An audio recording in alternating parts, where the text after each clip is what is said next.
जनूबी अफ्रीका ने वेस्टइंडीज को रिकॉर्ड 7 मैच में 6 विकेटों से हरा दिया।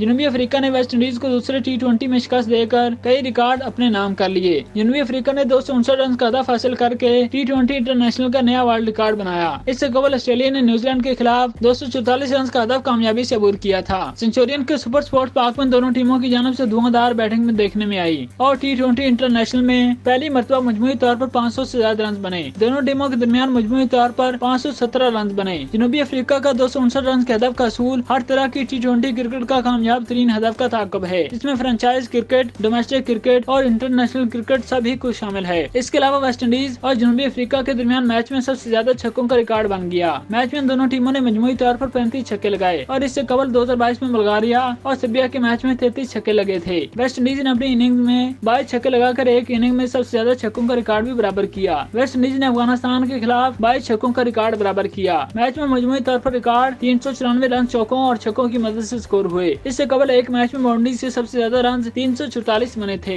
वेस्टइंडीज के खिलाफ पावर प्ले में जनूबी अफ्रीका ने बगैर किसी नुकसान के 102 रन बनाकर एक और रिकॉर्ड भी अपने नाम किया। इससे कबल पावर प्ले का सबसे बड़ा टोटल 98 रन का वेस्टइंडीज का था। वेस्टइंडीज ने मुकर्ररा ओवर में 5 विकेटों के नुकसान पर 258 रन बनाए। जॉनसन चार्ल्स ने 118, कॉयल मेज ने 51 और मारियो शेफर ने 41 रन बनाए। मार्को जॉनसन ने 3 और विन पार्नेल ने 2 खिलाड़ियों को आउट किया। 259 रन के हदफ के जवाब में जनूबी अफ्रीका के बैटर्स भी वेस्ट इंडियन बॉलर पर टूट पड़े और 4 विकेटों के नुकसान पर 18.5 ओवर में टारगेट हासिल कर लिया। मेजबान टीम की जानिब से ओपनर क्विंटन डी कॉक और इथन हेंड्रिक्स ने बैटिंग करते हुए पहले 6 ओवर में ही बगैर किसी विकेट के नुकसान पर 102 रन बना डाले। क्विंटन डी कॉक ने 15 गेंदों पर 50 रन स्कोर किए और फिर 44 गेंदों पर 8 छक्कों और 9 चौकों की मदद से 100 रन स्कोर किए। हेंड्रिक्स ने 28 गेंदों पर 68 रन की इनिंग खेली, जबकि मार्करम 38 रन के साथ नॉट आउट रहे।